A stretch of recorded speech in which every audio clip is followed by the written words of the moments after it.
Look at me, let me show what is in my inner side. Talk to me, let me hear your voice saying hi. The best things in life are for free. Love is a reality. Even you can touch, even you can see.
Just be oneself right now. The best things in life are for free.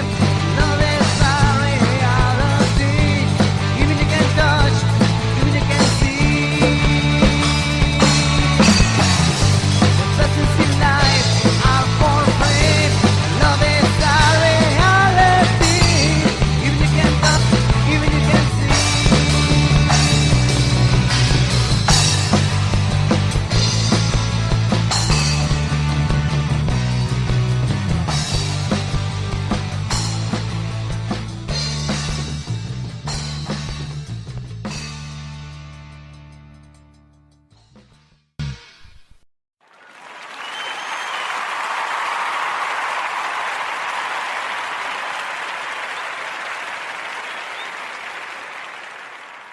Bienvenidos a tu podcast de A Well Respected Group de The Kinks, el podcast que te habla acerca de la historia de ellos, de esta banda inglesa que, pues, como lo he comentado en varias ocasiones, creo que es una de las más infravaloradas. Hoy, bueno, ya estamos a primero de... Perdón. Estamos a 6 de mayo. Y estamos listos para comenzar con este episodio. Como te habré, si escuchaste el capítulo anterior, ahí te conté cómo es que Ray se hizo de su primera guitarra. El día de hoy, bueno, te voy a contar que en el año de 1965, ya después de toda la situación de la guerra, después de todo lo que era lo que se conoce como baby boomers, ya había en este caso adolescentes y jóvenes que pues deseaban tener mejores cosas, deseaban vivir la vida más allá del pueblo, por así llamarlo, donde estaban, o del lugar donde ellos estaban viviendo, y los Davis no iban a ser la excepción. Con la llegada de la televisión, que cada vez era más común porque se empezaron a bajar los precios, también hubo un poquito más de poder adquisitivo, y sobre todo porque después del 66 la tarjeta de crédito empezó a crear pues la satisfacción inmediata de conseguir lo que quisieran, ¿no? La juventud de esa época, las familias de esa época. Sobre todo en los supermercados ya había más variedad de comida, de alimentos, así como electrodomésticos.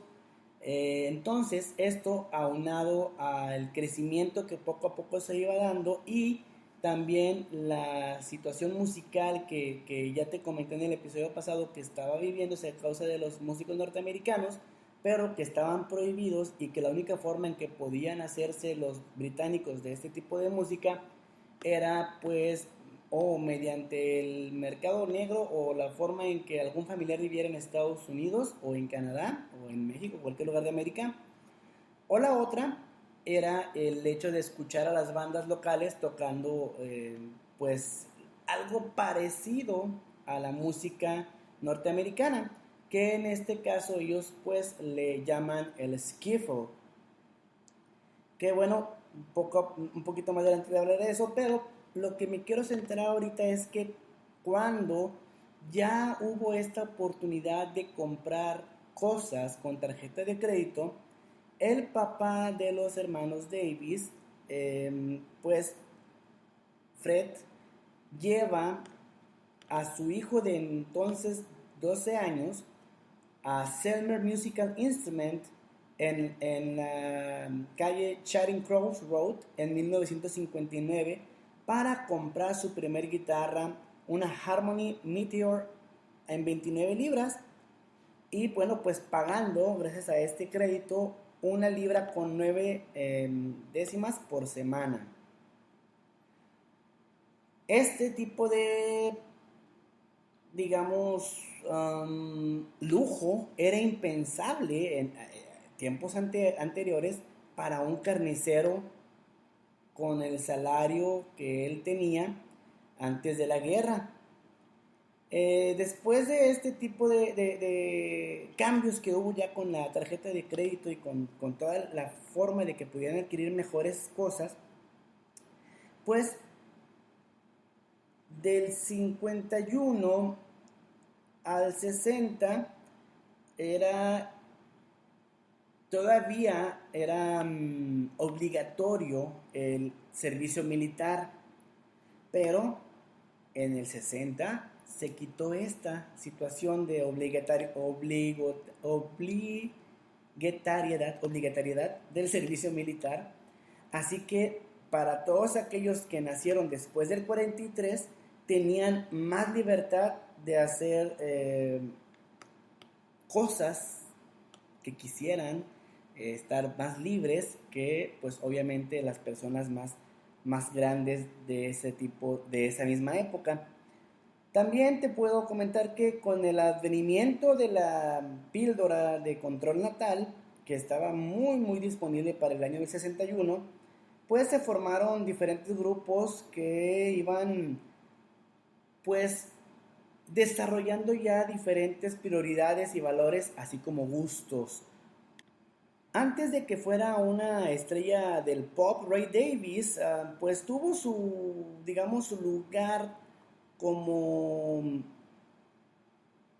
como empleado, como trabajador en en un tipo de departamento de intercambio, de revista de intercambio. Es decir, él era asistente para este departamento y Dave trabajaba en un almacén en Selmers, el mismo lugar donde él compró su propia guitarra. También, bueno, cuando era más o menos la misma edad, hay que recordar que los hermanos Davis tienen una diferencia de 3 años. Entonces, si Dave tenía 12, pues Ray tenía 15 y así pues, sucesivamente. El trabajo o el estilo que tenía Peter Quaife, él trabajó como un asistente de artesano para una revista de hombres. Es como para esos, ya ves que colocan tipo de escenarios y cosas así. Bueno, él era asistente para este tipo de revistas de moda para hombres, pues casi un año antes de que los Kings hicieran su primer éxito. Él pues estaba realmente no, digamos que no muy metido en la música, pero ya con los hermanos Davis se va a lo que es el mundo de la música. Y después el baterista en el 64, Mick Avory, hizo casi todo tipo de trabajos manuales bajo el sol, incluyendo pues constructor de chimeneas, limpiador de nieve en las entradas y todo lo que se pudiera. Él realmente era un hombre de los que dicen que se hacen para todo, un chico para todo, por así llamarlo. Y bueno, él como Davis, bueno, vivían en la casa familiar hasta que pues la mamá falleció, ¿no? Y pues este tipo de situaciones estaba, em, en ese tiempo era muy normal por la situación de la posguerra y todo ese tipo de cosas. Los familiares que estaban más allá de Gran Bretaña, es decir, los que estaban en el continente americano, pues eran una fuente, como te comenté, para tener acceso a la música norteamericana, que en este caso la hermana René, de quien te hablé en el capítulo pasado, vivió en Canadá y pues tanto Ray como Davis fueron los primeros londinenses en tener grabaciones de Elvis en el 56. Si tú querías escuchar sonidos nuevos que vinieran de América completamente, pues tienes que escuchar, como te mencioné en el capítulo pasado y parte de este, a las imitaciones de los artistas británicos para darte una idea de lo que era la música norteamericana de la época. También pues era la lógica de las bandas skiffle o la locura de las bandas skiffles entre el 56 y el 57, que se volvió una forma de puente entre la música americana y los adolescentes británicos, incluyendo los Kings. El skiffle fue la única forma de música que mezclaba el blues americano con el folk y el country, que se popularizaba por las bandas británicas de jazz, las cuales empezaron a incorporar canciones como Black American Bluesmen, o más bien canciones que hacían los músicos de color en sus presentaciones. El skiffle era algo totalmente británico, de la cultura británica. Era música americana de la clase trabajadora, de los hijos de este tipo de nivel de económico, que harían ellos que este fuera su música emblemática. Entonces, no requería realmente mucho dinero tener o talento para tener una banda de skiffle. Lo único que ocupabas era un talladero para la ropa, una guitarra acústica y un bajo hecho de posiblemente una caja de té o una escoba donde pues pudieras tú hacer algo de música. Pocos como Led Belly o Josh White, que eran músicos de ese tipo de música, pues eran suficiente entrenamiento para quien quisiera formar una banda de skiffle, el tocar las canciones de ellos. El skiffle era rápido y excitante y hablaba de cosas familiares, pues por lo, pues digamos que en la formación familiar, cosas así, familiar. Pero en lo que no era familiar, pues hablaba de cosas como Chicago o el sur de América. Y pues para los, digamos, 18 meses que estuvieras en la banda, pues ya era mucho. Los Beatles, los Rolling Stones, Led Zeppelin, David Bowie y Pink Floyd, todos crecieron de este tipo de loquera. George Harrison citó o acreditó al skiffle como una forma de inspirarse para aprender a tocar la guitarra. Y la primera banda de John Lennon, por ejemplo, los Quarrymen, era una banda de skiffle. 3 de los 4 Kings originales, Dave, Pete y Mike, también habían tocado en bandas de skiffles cuando eran adolescentes, y probablemente no fue la coincidencia que Ray pues recibiera su guitarra o su primer guitarra al final de esta locura en el 57, a los 13 años. Era la edad perfecta para poderse enamorar del instrumento. Además, era muy fácil hacer el skiffle para inspirar a aprender nuevas técnicas en la guitarra y amplificadores. Y aquí pues te vuelvo a mencionar que tuvo mucha influencia su cuñado Mike, y casi todo lo que tenía que estar referente a esta locura por el skiffle, pues los hermanos Davis iban más allá gracias a su hermana René. Hay 3 cosas que crearon las raíces de la música para los adolescentes británicos en el 57, y una de ellas era pues la decisión del sindicato de músicos británicos de quitar las restricciones o aligerar un poquito las restricciones a los músicos americanos para hacer presentaciones en el país. Además, le permitía hacer actos a ellos al igual o en igual cantidad de número de actores o de artistas británicos que fueran hacia América.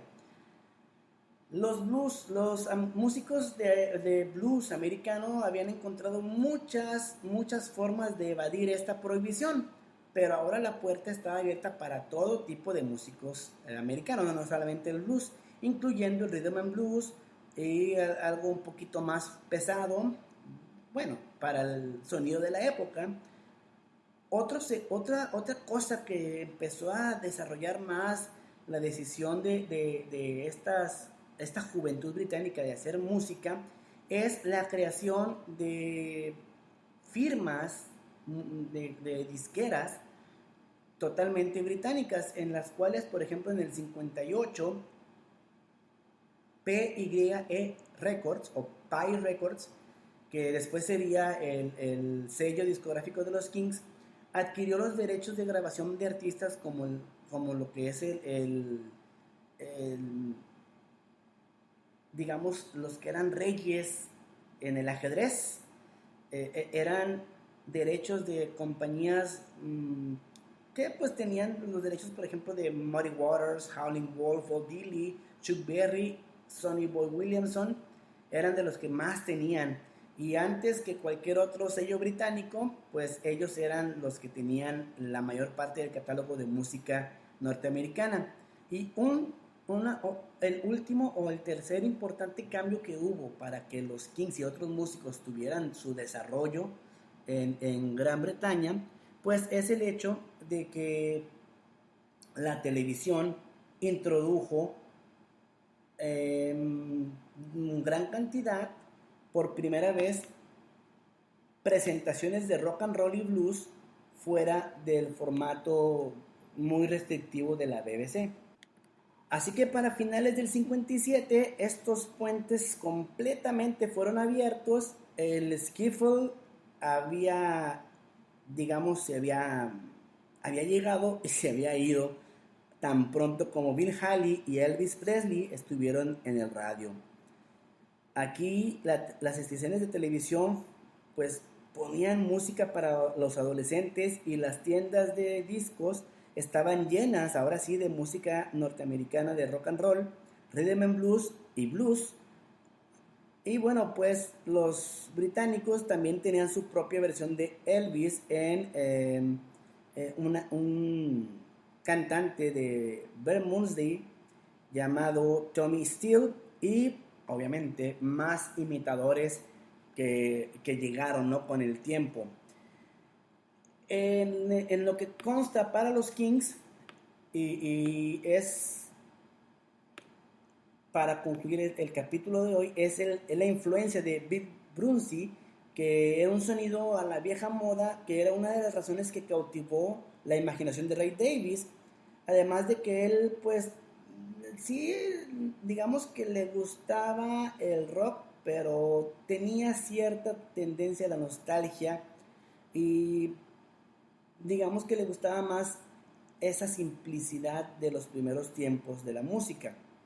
Brunsey combinaba perfectamente esa contradicción de valores que Davies quería tener en su música, es decir, por un lado tenía la novedad y crudeza, la pasión y el excitamiento de la música, pero también tenía, digamos, este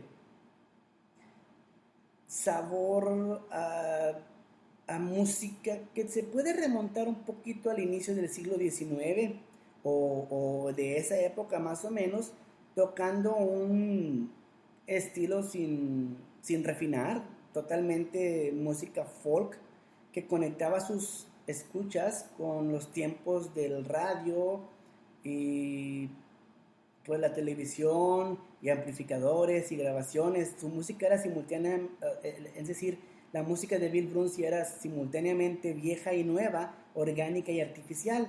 Y esas contradicciones fueron las que fueron marcando a Ray Davies para su proceso de composición más adelante en los Kings. Y bueno, he llegado al final de este capítulo. Espero que te esté gustando la historia de los Kings, tanto como a mí, que estoy descubriendo esta infravalorada banda, a Well Respected Group. Este es el nombre del podcast. Yo soy Andy Ortiz y nos vemos la próxima semana aquí en The Kings, a Well Respected Group.